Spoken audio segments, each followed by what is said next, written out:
نبی پاک علیہ الصلوۃ والسلام نے فرمایا دین میں بھی غلو نہ کرو.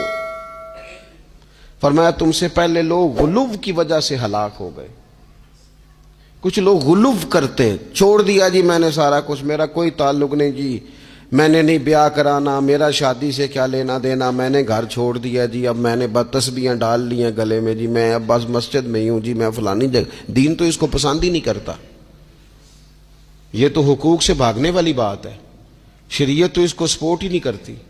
اور میں نہ جناب چھوڑ دیا جی میں کچھ نہیں کھاتا جی، بس میں تو روزہ رکھتا ہوں ہر روز، ساری رات اللہ اللہ کرتا ہوں. اس کو پسند نہیں کرتا دین اسلام.